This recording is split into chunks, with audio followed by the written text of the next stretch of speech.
No vídeo de hoje eu quero falar como identificar o autismo. Meu nome é Danilo Borges, eu sou médico psiquiatra.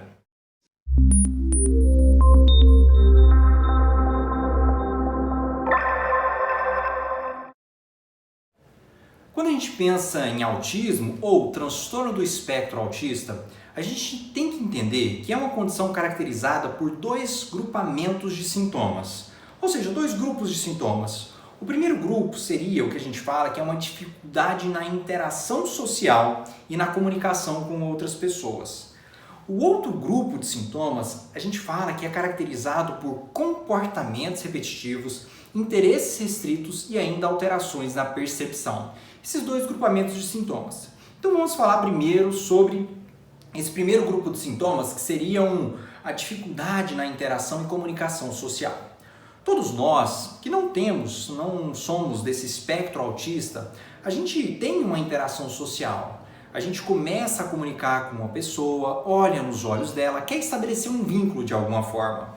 Pessoas que são do espectro autista normalmente têm alguns déficits nesse perfil de sintomas. Por exemplo, são pessoas que têm uma dificuldade em olhar nos olhos, uma pessoa que tem uma dificuldade de iniciar uma conversa, vai ser uma pessoa que tem dificuldade em chamar o outro pelo nome, tem uma dificuldade em compartilhar interesses com as outras pessoas. Percebam que essas são características centrais das interações humanas. Então a gente vai observar essa dificuldade em estabelecer vínculos com outras pessoas. Quando a gente fala também na interação social, é intuitivo para a maioria das pessoas o quê? Que numa fala a gente tem uma pessoa que conversa, espera a outra pessoa responder. Já pessoas que são do espectro autista, isso não é intuitivo, isso às vezes é difícil de perceber, essa troca na hora da fala. E além de ser difícil de entender, quando um fala, o outro responde, a gente observa também uma dificuldade, por exemplo, com relação ao tema da conversa.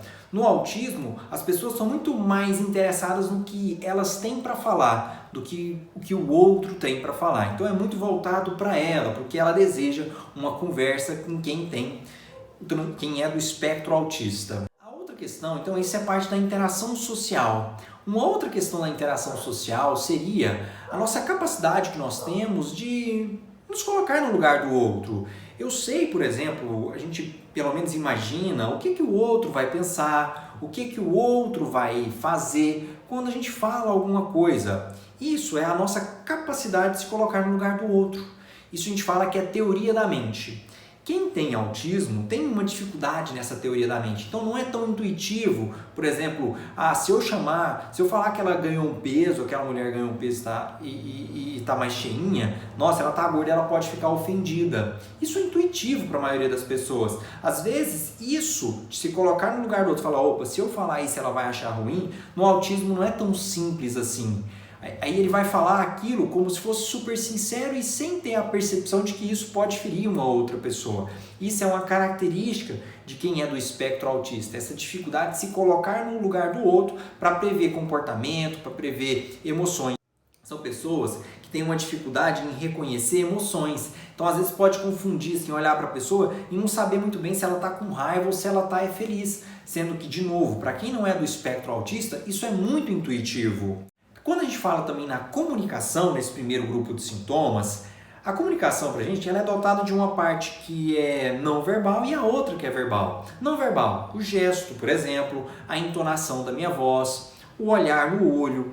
Isso é a comunicação não verbal. Pessoas do espectro autista vão ter um déficit nessa comunicação não verbal, uma dificuldade na gesticulação, uma dificuldade de olhar no olho do outro quando está conversando, na entonação da voz, e às vezes vai ser uma fala muito retilínea, que a gente fala que é monocórdica, né? Aquela fala que é sempre do mesmo jeito, sem entonação. E na parte da comunicação verbal, o que a gente vai observar?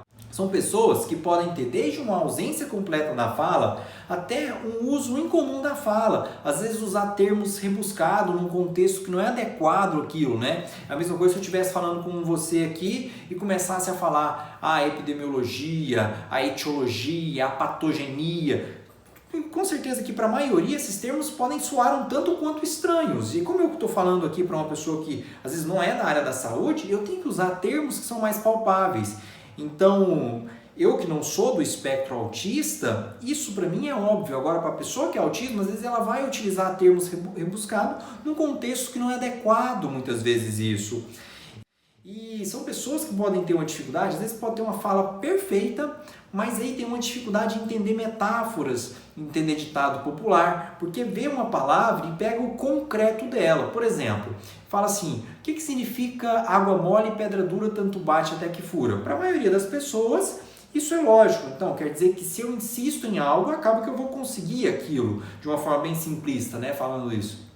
Para uma pessoa que é do espectro autista, às vezes essa metáfora, ou esse ditado popular, né, vai falar assim, não, a água vai ficar batendo num lugar até uma hora pode chegar a furar, vai ficar ali insistindo naquele lugar a água.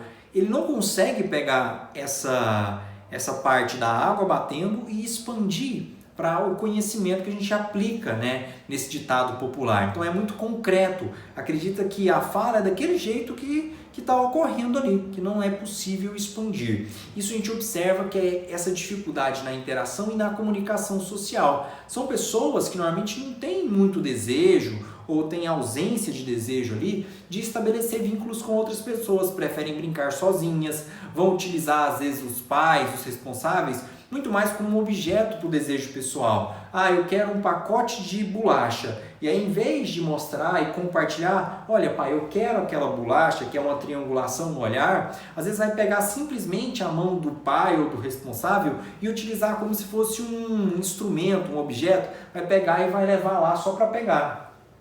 Isso é uma característica do espectro autista, essa coisa de não olhar para o outro, não fazer esse compartilhamento de interesse. A criança está brincando aqui, às vezes, olha que legal isso aqui, e aí não vai ter esse compartilhamento, ela vai estar brincando aqui e aquilo ali é para ela só, não vai ter muito compartilhamento. Crianças que não tem, né, que não são do espectro autista, normalmente brinca com o pai, mostra o objeto, ri com o pai, olha para o pai, quer alguma coisa, aponta para o pai, eu quero aquilo. Então há essa triangulação entre paciente, né, a criança, o pai, o responsável e o objeto. A gente vê essa triangulação. Então são características dessa parte da comunicação e interação social. Já o outro grupamento de sintomas seriam essa questão de comportamentos repetitivos como os flappings na mão, aqueles movimentos pendulares do tronco, principalmente quando a criança está ansiosa, quando ela está fazendo algo que não gosta. Isso são comportamentos repetitivos, como também pode ser comportamento repetitivo aquela criança que sempre quer seguir o mesmo trajeto, da escola para casa, da casa para a escola, ou até mesmo seguir o mesmo trajeto dentro de casa, né? Sempre ritualístico, um comportamento, com aquela, entre aspas, mania específica de fazer as coisas sempre da mesma forma. A gente vai ver, às vezes, uma insistência na mesmice, uma pessoa que sempre quer fazer as coisas daquela mesma maneira, ou até mesmo temas específicos, né? Uns interesses que são muito restritos. Ah, eu gosto de trem de ferro, e aí interessa só por trem de ferro, quer estudar só trem de ferro. É uma outra característica que a gente pode observar, essa insistência na mesma coisa, insistência no mesmo tênis, de usar sempre a mesma roupa, uma insistência com relação ao mesmo brinquedo. A gente pode observar também, então, além desse comportamento repetitivo, esse interesse restrito pode se traduzir de diversas formas. Pessoas que são brilhantes, às vezes, com relação a saber tudo sobre a Segunda Guerra Mundial. A gente pode observar isso também em pessoas que são do espectro autista. E aí é até difícil estabelecer um vínculo com ela, porque você quer trazer um assunto novo, mas ela quer insistir naquele mesmo assunto que ela gosta. Uma outra característica que a gente pode observar, a mãe, os responsáveis, né, pode ter uma dificuldade na transição. Às vezes trocar de uma papinha para um outro tipo de alimento, porque ela insiste sempre em um alimento de uma mesma textura, um alimento específico ali, e aí a mãe tem dificuldade em fazer a transição das refeições.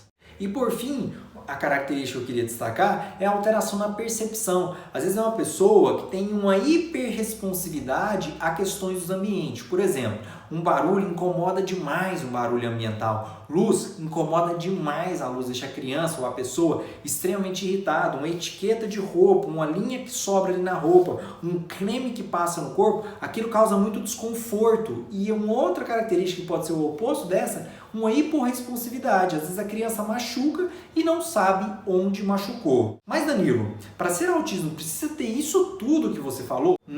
Não precisa ter isso tudo. Por isso que é importante passar por um profissional da saúde mental, para fazer uma avaliação e ver se é ou não do espectro autista. Por que isso é importante? Quanto mais precoce é feito o diagnóstico, ou seja, quanto antes é feito o diagnóstico, as intervenções que são propostas, principalmente a parte de psicoterapia, que é o tratamento de escolha para o transtorno de espectro autista, quanto mais precoce ele é instituído, melhor é a evolução, ou seja, melhor é a eficácia da intervenção.